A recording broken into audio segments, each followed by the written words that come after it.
Welcome to the Baby Sleep Connection, a podcast that explores baby sleep and more through the lens of attachment and development. I'm your host, Heather Boyd. I'm a mom of 3, an occupational therapist, and a certified infant and family sleep specialist. If you are a tired parent who wants to support your baby sleep holistically, keep listening as we delve into approaches that go well beyond the usual strategies of wake windows and bedtime routines. Your baby's sleep is connected with so much more.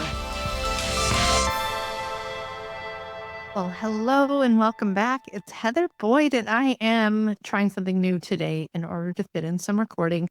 I am trying this from my phone in my living room, not my usual space for doing this, but sometimes you just got to roll with it, and this is where I need to be at the moment. So we are going to be talking about naps today. This is not the first podcast episode I've done on naps, but I find in my practice that things are definitely coming in groups or themes. And this month, it has been about naps.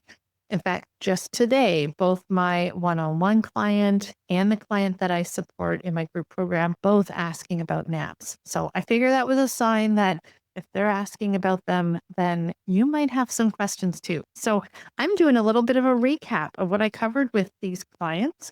And I figure that's the best way to kind of hit the nail on the head with any of the questions you might have about naps. I'm going to talk about some of the ways to manage dropping a nap and how to be very flexible with managing this transition from X number of naps to X minus 1 naps. Now, most of the kiddos that I'm working with have already gone down to 3 naps or 2. Occasionally for those older kiddos I'm working with, it's down to 1. But we're going to make the assumption that you're a 2 on the verge of 1 nap family. And so when it comes to figuring out how to manage naps like that, the mom that I was working with this morning had such a good question for me last night as we were chatting on messaging prior to our call. And that was, what should be the longer nap? Nap number 2 or nap number 1? And you can find both answers online, Google. I'm sure AI is going to tell you a lot too. Stay tuned for some thoughts on that in a future episode. But the long and short of it is there's no right or wrong answer, which I know is infuriating when you just want some guidance. So let me walk you through my thinking about long nap versus short nap. And they can be split 50-50. In fact, some of the research suggests even Stevens naps spread out evenly through the day and of even length are great. I rarely see that. And because I lean more towards a very child-led approach to finding the patterns that work for sleep, I figure if your kiddo is a 50-50 split on length of nap, great. If it's evenly distributed through the day, great. But for the vast majority of your kiddos, that's not how this rolls. So let's take the example of when you're shaping naps because you can see that they are interfering with bedtime and perhaps leading to a lot of wake-ups overnight because their sleep needs are dropping. Let's start with a long nap as number 1 and the short nap as number 2. You can find it on Google. It will be one of the options available to you. Let's walk through what that would look like. What it would mean if you have the short nap first is that you may be capping that first nap and waking them up after 1 sleep cycle and then waiting until they're ready and have enough sleep pressure for that second nap. They have a nice, long, robust nap, and then bedtime is however long after that sleep pressure is going to build up.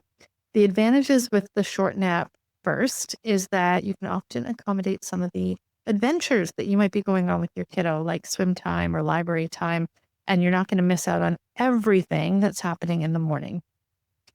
The idea moving forward is that that nap would become shorter and shorter, and then it would disappear. That second nap would pull earlier because there is no nap in between wake up and that second nap anymore.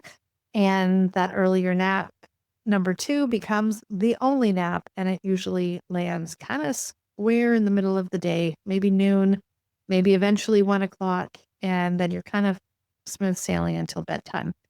That can work. In my experience, however, the challenge with that is if you cap nap number 1, that's the shoe-in nap that you know you're already getting. And then you find that nap number 2 is a little hard to get. It's happening late because they need more sleep pressure built up, or they're crankier or hungrier, or the pile of stuff that frustrates your baby starts building up over the day and they're more restless and cranky, and that nap is fought more. Or you get them down for nap number 2, and then it's way shorter than you had planned. This is supposed to be the long nap. Remember, some of it's short. You're thinking, oh my goodness, now what happens? They're underslept during the day. They didn't get what they typically would need. You actually shortened the first nap, and now you're behind the 8 ball trying to get to bedtime without an overtired baby. It can work, but my experience is that's a little bit trickier because you're trading in the sure thing, nap number 1, which tends to be easier for most kids. Now, of course, remember, you've got options here because there's no one kid who is like every other kid, and there are some kiddos for whom this short first nap works great, but you've actually shortened something that's already happening fairly easily. As you move through the day, you have this big question mark of nap number 2. When is it going to be? What's it going to look like? How long is it going to be? And how late is it going to be? Is it going to be a little too close to bedtime and you're expecting a long, robust nap? So let's flip it. Let's flip the script and say that nap number 1 is going to be a long nap and nap number 2 is going to be the short one. This means that you can lean into however long they want to sleep in the morning. If it ends up being a 2-hour nap, great. That second nap can be a pretty short one. Your baby won't need it as much, so it can be a little later and short, so it's less likely to interfere with bedtime. Still might, because when you're dropping down naps, it can sometimes be a little tricky. There's no perfect formula here. But the other thing with having a long nap, aside from that's a shoe-in nap, you've got it under your belt no matter what else happens today. They've had a robust first nap. What will happen next as development moves forward and your baby needs less sleep overall, that nap will start to be a little harder to get because your baby will need less sleep overall. They're likely going to need more sleep pressure to build up before they're ready for a nap. So that nap starts getting later and later, pushing forward into the morning towards noon.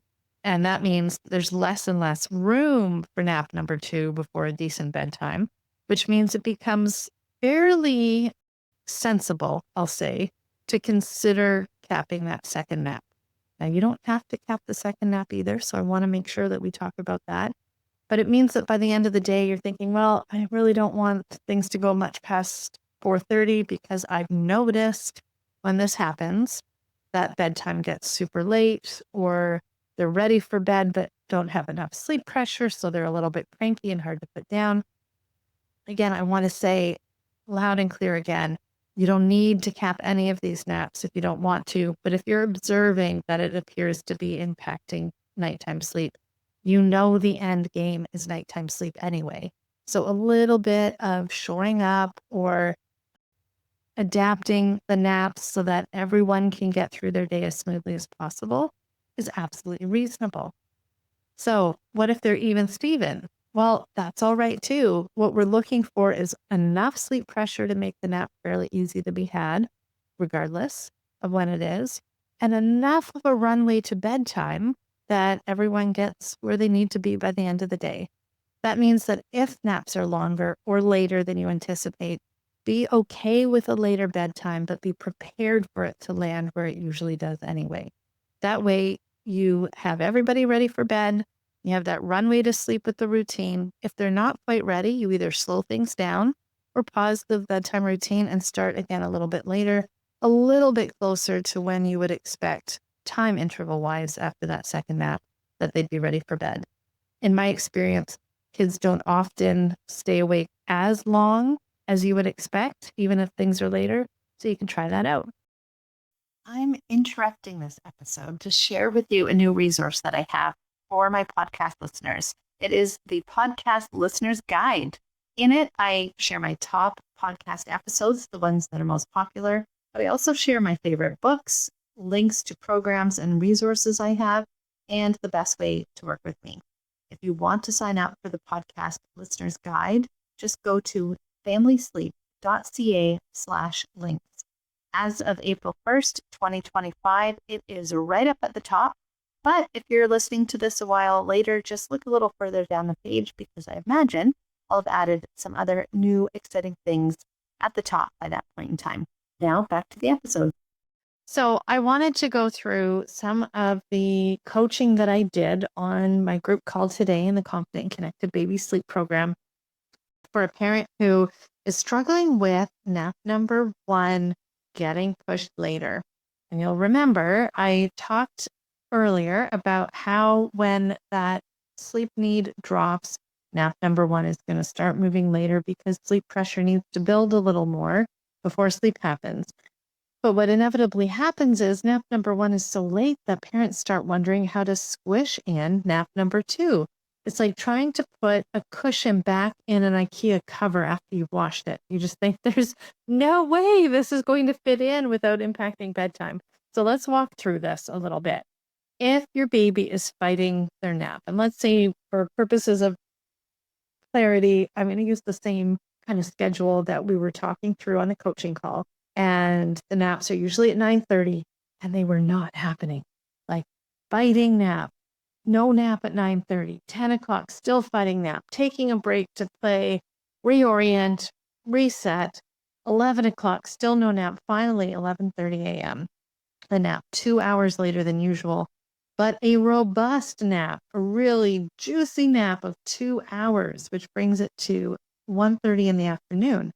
Now, by this point, Mom is thinking, well, I'm going to assume there's no second nap because everything's 2 hours late. If we fit a second nap in, it's just going to be like really late bedtime. And clearly she doesn't need the sleep or the nap as much as she used to. Otherwise, she would have slept at 9:30.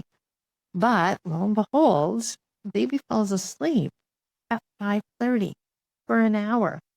So when that happens, and I say when because I don't know of a family that has not experienced this little nap squeeze where you've squeezed yourself out of a second nap, so you think, and then it happens, and it happens so late that all you can think of is either 5:30 p.m. is bedtime, which is extraordinarily early for your kiddo, or 5:30 is a nap, and bedtime is going to be excruciatingly late.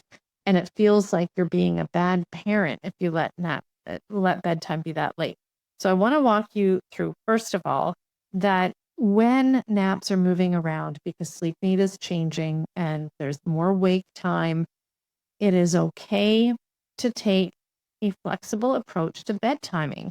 That means that on nights when that second nap does get squeezed in, like that cushion trying to fit into an IKEA cover, bedtime is likely going to be late. Now, I always say to parents, prepare if it's going to be early because, of course, circadian rhythm is going to say, yo, time for bed. And sleep pressure is going to say, not yet. But somewhere in the middle or somewhere in those bookends, either regular bedtime because of circadian rhythm or late because of sleep pressure, bedtime's going to fall somewhere in there.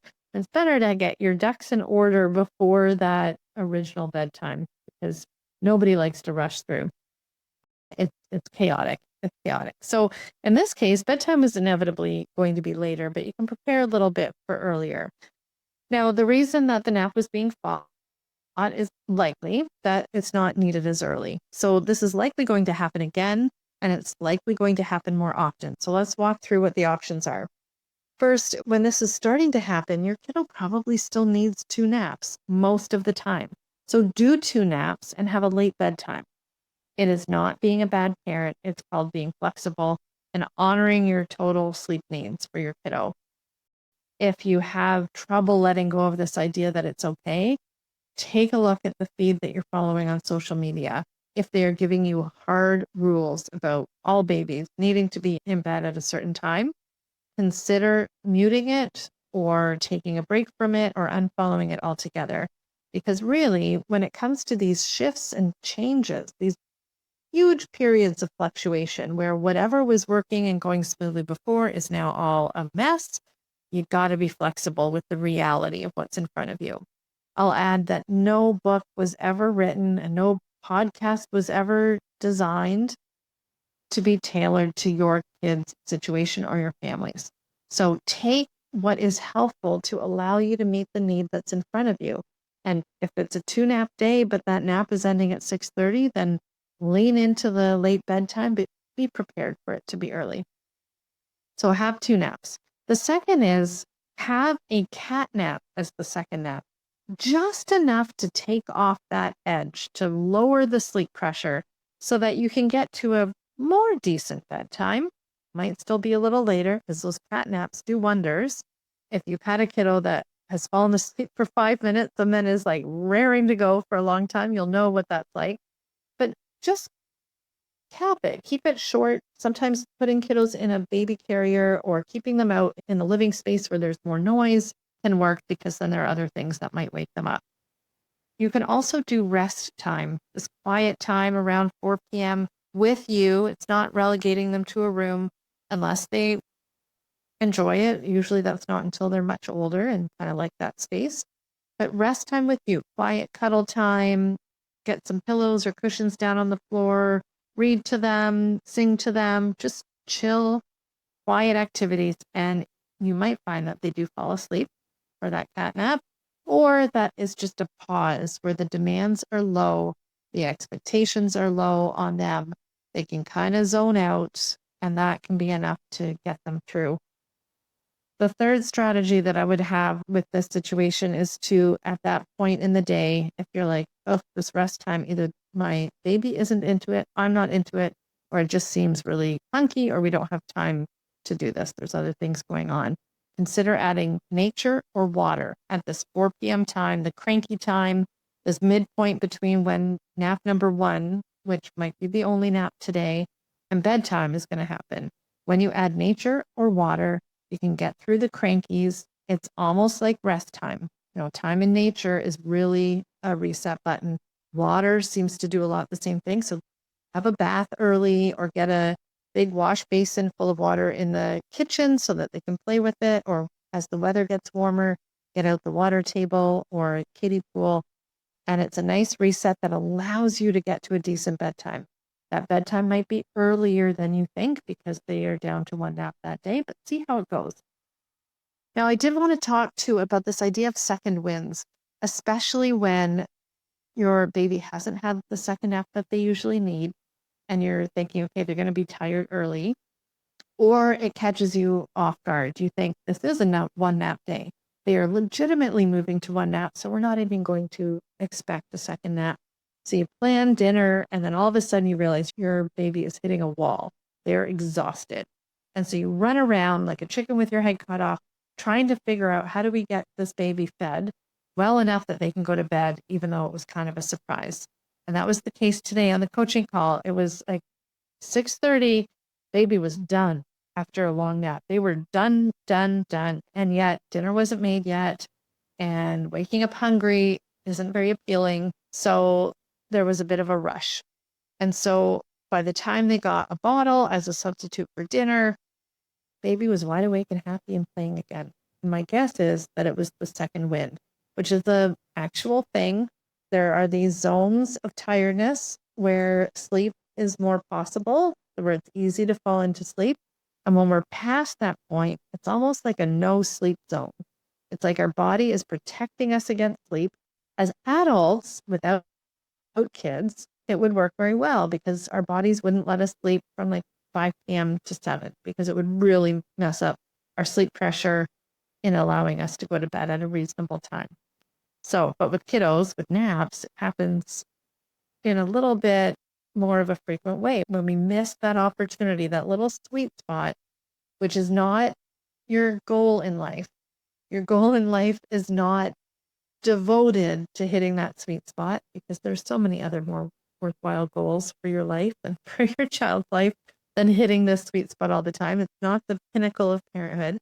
But when you do miss it, your kiddos do get that second burst and a third and possibly a fourth, depending on what is happening in your life at this moment. And so when you hit that no sleep zone, you can't get sleep for them. They're not going to be ready. Their bodies are not physiologically prepared for sleep. So don't work too hard on it. I would say don't work at all on trying to get sleep at this point. Do a reset, add nature, add water, take a rest, do some cuddles, get dinner on the table during the second wind, a quick little dinner, nothing elaborate. The goal is to get them fed, to be satiated so that they can have a good sleep. And then within 45 minutes, that second wind is waning and there's another little opportunity for sleep, a little invitation. If you miss that, again, maybe you're on vacation or maybe you have a new baby in the house, there'll be a second wind as well. Now, of course, babies are getting tired by this point. So those second and third and fourth winds might include a little bit of crankiness, not always, but sometimes. And so understand that when these second winds are happening, all is not lost. It is a thing. It's physiological. It is the reality. Remember, I said that there's no book written especially for your kiddo that tells you exactly what to do with sleep. No one's going to be able to hit the sweet spot for sleep every night. So when you get the second wind, just lean into it. Figure it out. Take it as an opportunity to learn about your baby, what they need, how they act when they're tired. What does the second wind look like? How long does it last? And to know that every time you have a challenge like this, and I was saying this to my client this morning, every time you have a challenge, it's not that you've messed up. It's not that you failed. It's that you're discovering something. And I know that might seem trite to say things feel like they're falling off the rails, but you're discovering something. I mess up, quote unquote, mess up all the time. But when I can look at it as an aha moment of figuring out my kids, then I can build on that. And if instead I gave myself a really hard time for messing up and not getting it and making things harder for my kids or me or everybody, then that just doesn't allow me to actually take what is happening, figure out a little bit more about what's working and what's not, and then move on. So that's my take on naps today. Again, I always chuckle when families get on the phone with me and I just knew that this was going to be the focus because 3 other families this week were focusing on this too. Lately, it's been naps. So hopefully you find this helpful. I think the bottom line is to show up with some flexibility, to know that you're not messing up, and to know that this is all part of the messy middle during the nap transitions and the nap drops that in the end will lead eventually to a kiddo who's not napping at all. So you can almost consider the first 3 years as all one big messy middle, from complete irrelevance of naps in utero. It doesn't matter. They can nap whenever they want for however long they want, to no naps at all. And that's a bumpy journey, but when you can look at it as just figuring out your kid, take out the noise of what others are telling you should or should not do, and find a way to make the circumstances work a little more easily, even if you can't, quote unquote, fix them, because that's just not how it works. So until next time, I hope that you get some blissful sleep and some ease with naps, no matter where you are on your journey. And I look forward to connecting in the next episode. Bye for now.